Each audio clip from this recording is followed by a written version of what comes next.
Merci, Monsieur les Présidents, pour ces paroles et pour vos vœux. Mesdames, Messieurs, chers amis, je ne vais pas vous citer tous par vos titres, qualités et responsabilités, mais je vous salue et vous remercie pour votre présence ce soir. À mon tour, je vous souhaite une année riche de projets et de réussites. Je prends la parole avec d'autant plus de plaisir que cette cérémonie des vœux est une grande première pour moi, un peu comme ma première surprise partie. Une première et aussi une dernière, donc quelque chose de tout à fait exceptionnel. Puisque vous le savez, j'occupe le poste de directeur général intérimaire et que cet intérim prendra fin dans quelques jours à la nomination d'un nouveau directeur général. Cette position me place dans un rôle tout à fait exceptionnel, de passeur, de facilitateur, voire de messager.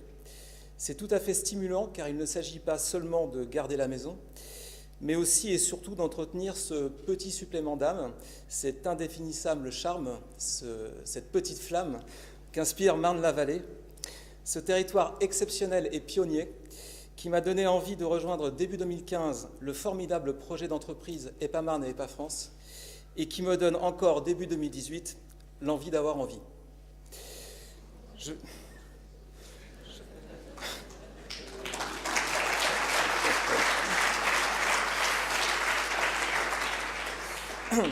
J'étais pas censé craquer tout de suite. Je dois vous avouer qu'à titre personnel, cette expérience est tout à fait particulière.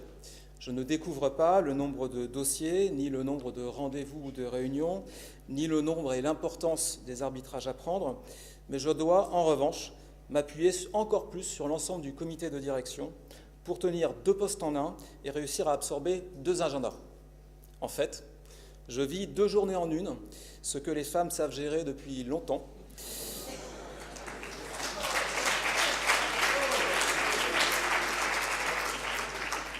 Je pensais connaître cette question de double journée de charge mentale, mais c'est tout autre chose que de le vivre et vous avez toute mon admiration, mesdames. À ce propos, j'adresse une reconnaissance toute particulière à mon assistante Fanny Legrand, qui tient avec brio ce rôle à la fois compliqué et ingrat de mettre du temps et de l'espace. Décidément, cette cérémonie des vœux est celle des premières, puisque c'est aussi la première fois que nous tenons cet événement dans ce lieu historique, magnifique, qu'est la salle Gustave Eiffel du siège de Nestlé.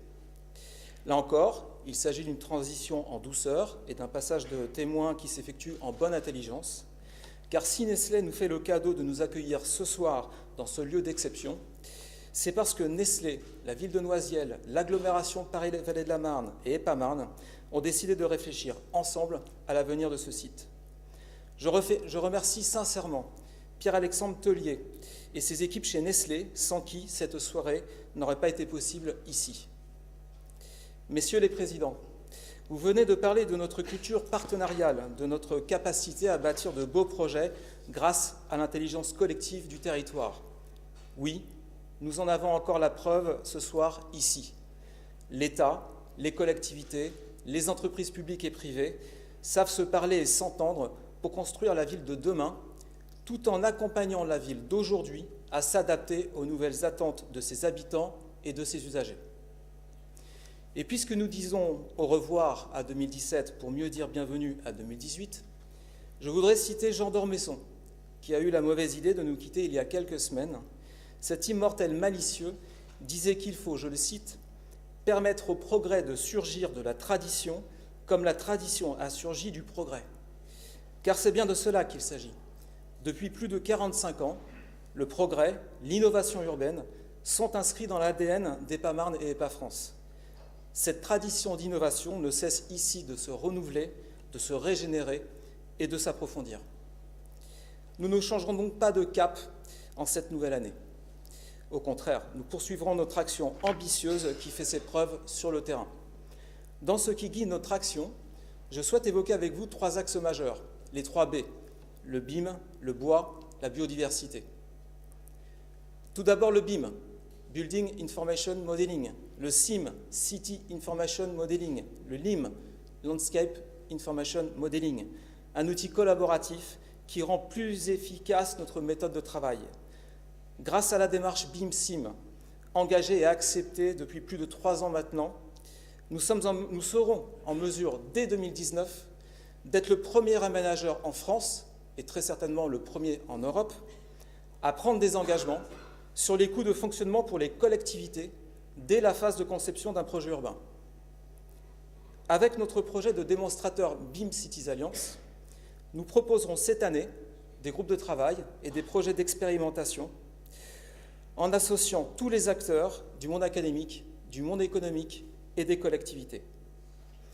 Je veux remercier tous les partenaires de cette démarche, les promoteurs, les architectes et urbanistes, les sociétés d'ingénierie, les start-up, la communauté universitaire Paris-Est et tous les acteurs qui souhaitent nous rejoindre dans cette démarche exceptionnelle. Je veux parler ensuite du bois, devenu notre marque de fabrique.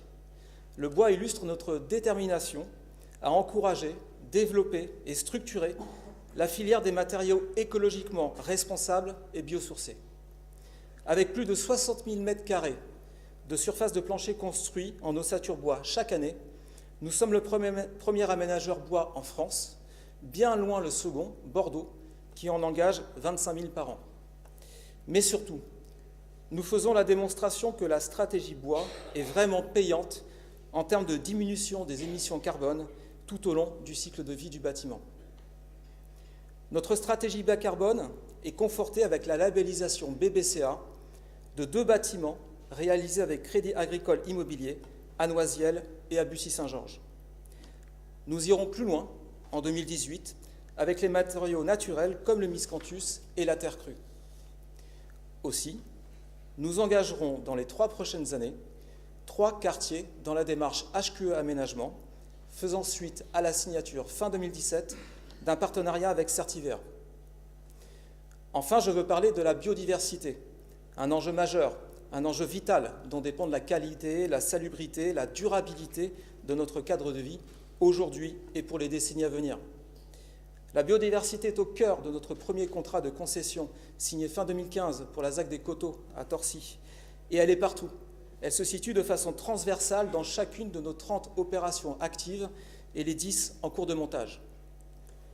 Associée depuis l'année dernière au Muséum d'Histoire naturelle et à CDC Biodiversité, filiale de la Caisse des dépôts, nous sommes en mesure de faire entrer la complexité de la nature dans nos projets urbains pour mettre en œuvre le programme d'action Nature 2050. C'est donc de façon résolue, déterminée, que nous garderons le cap sur la construction d'une ville durable qui redonne toute sa place à la nature et qui utilise les dernières avancées technologiques au service de la transition énergétique, de l'économie circulaire, de l'optimisation des ressources et de la protection de l'environnement. Néanmoins, les technologies ne sont pas une fin en soi. Notre stratégie d'innovation est pragmatique, entièrement centrée sur les utilisateurs et sur la capacité des collectivités, des habitants et des usagers à s'approprier et à faire vivre ces nouveaux services urbains. Cette feuille de route, nous l'appliquerons avec détermination, mais également avec humilité. Humilité, parce que nous avons à réinterroger 45 ans d'activité au regard des nouvelles attentes des habitants et des usagers de notre territoire. Parce que nous avons à nous adapter aux nouvelles évolutions institutionnelles, nous le ferons avec la future métropole du Grand Paris, comme nous avons toujours réussi à le faire.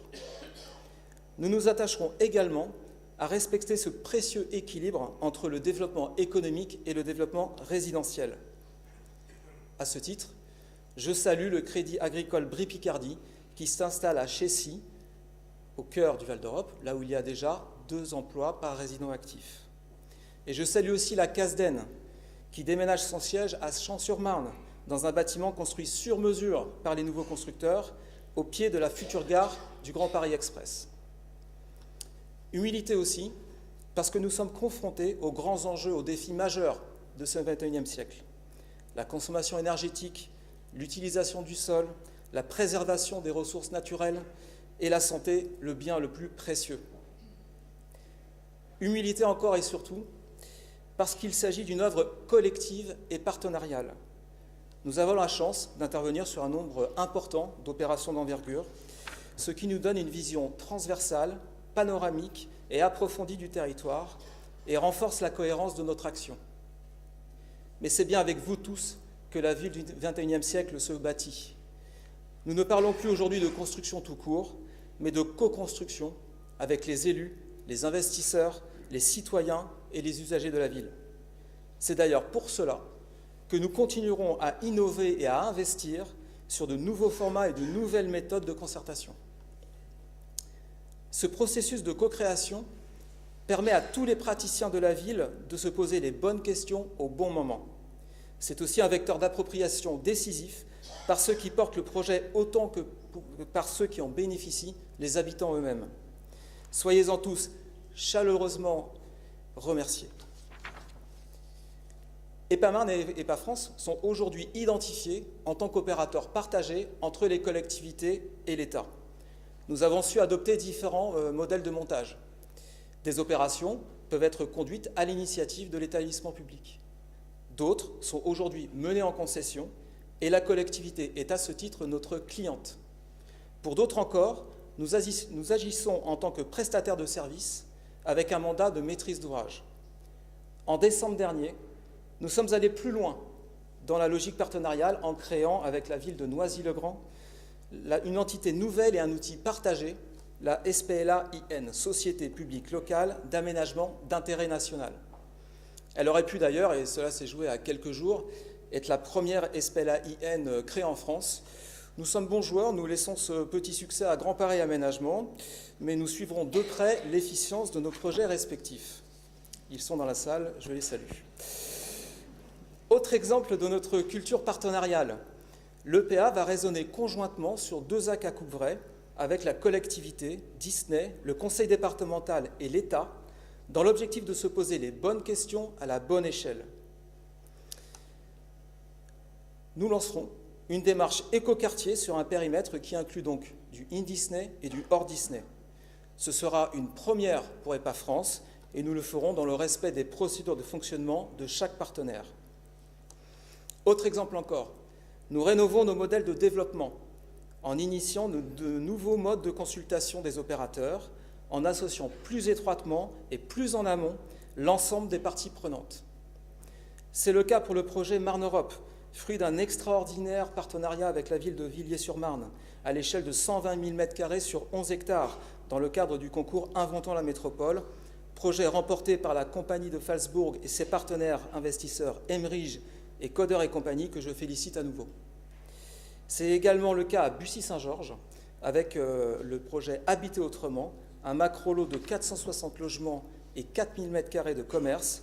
Bravo au groupement Vinci Immobilier, Quartus, Legendre Immobilier et le groupe Valoffice pour leurs beaux projets et pour leur succès à cette consultation.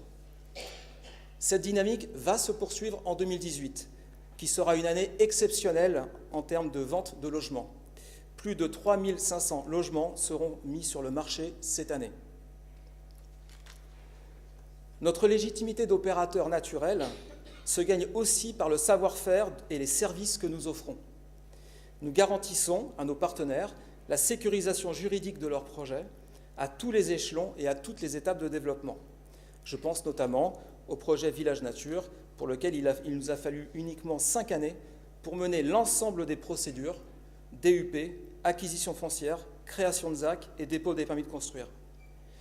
Nous finançons des études très en amont pour développer des nouvelles opérations d'aménagement, sans pour autant imposer aux collectivités le modèle de montage à adopter pour la gouvernance des projets.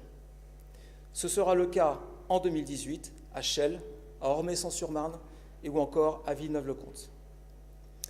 Nous engageons aussi des études qui sortent du domaine d'expertise classique des aménageurs. C'est le cas à Champigny-sur-Marne, où la ville et l'EPA ont engagé un travail sur le développement économique. Notre action ne se limite pas à viabiliser des terrains et à commercialiser des mètres carrés. Nous contribuons à l'attractivité et au rayonnement du territoire en menant des actions de promotion auprès des investisseurs, en participant à des manifestations du monde de l'immobilier, c'est le cas pour le CIMI et pour le MIPIM, en rendant de ce fait lisible notre stratégie commune. Nous contribuons à des programmes scientifiques, à des projets de recherche et développement. Je suis fier d'avoir soutenu le projet Futur dans le cadre de l'appel à projet ICIT, projet porté par l'Université Paris-Est et qui va transformer durablement le campus Descartes à un moment où la ville de Champs-sur-Marne et Épamarne réinterrogent leurs projets urbains. Nous coordonnons des candidatures, par exemple pour les programmes d'investissement d'avenir, qui ont apporté au territoire depuis 2012 plusieurs succès notables avec des subventions d'État à la clé. Je peux vous citer Écocité 2, Ville de demain, et DIVD, démonstrateur industriel pour la ville durable, en partenariat avec notamment le groupe Bouygues, la RATP ou encore Enedis. Je peux aussi vous citer TEPCV, territoire à énergie positive pour la croissance verte, en partenariat avec la ville de Chanteloup-en-Brie, I3F pour l'utilisation du miscanthus et Expansiel pour le zéro carbone. Ces savoir-faire, ces compétences éprouvées, cette capacité à imaginer et à mettre en œuvre cette feuille de route dense, nous les devons aux équipes qui travaillent chaque jour au sein des EPA. Je veux remercier la direction de la stratégie qui anime la démarche Marne-la-Vallée 2050, qui travaille au déploiement d'innovations et de services pertinents et réplicables, au montage de nouvelles opérations d'aménagement qui répondent aux attentes de l'État, des élus, des habitants et des usagers. Je veux remercier la direction des opérations qui met en œuvre les projets urbains et qui garantit la qualité des réalisations. Je veux remercier la direction du développement et de la promotion qui œuvre en faveur de l'attractivité et du marketing de nos projets et qui les commercialise. Je remercie la direction juridique et foncière qui sécurise toutes les étapes de l'acquisition foncière à la gestion du patrimoine et accompagne les procédures réglementaires et nos contractualisations. Je veux remercier la direction administrative et financière, ainsi que l'agence comptable, chaînon indispensable à la bonne gestion et au bon accompagnement de nos projets internes et externes. Enfin, merci à la direction de la communication, qui non seulement a organisé cette belle soirée, mais qui rend lisible et fait connaître le territoire que nous avons en partage. À ce titre, en octobre dernier, nous avons lancé un nouveau site internet qui reflète beaucoup mieux, le mot est faible, l'ensemble des projets réalisés ensemble. Merci à tous mes collaborateurs et à vous tous pour le travail accompli. Merci d'être venus ce soir nous montrer que nous avions encore beaucoup à faire ensemble. Avant de conclure, permettez-moi de faire une parenthèse un petit peu plus personnelle pour évoquer quelques exemples de bons moments vécus ensemble. Il y a eu des moments de fête. Je pense bien sûr aux 30 ans du Val d'Europe et au concert de Christophe Maé, le chanteur du fameux titre « Il est où le bonheur ?»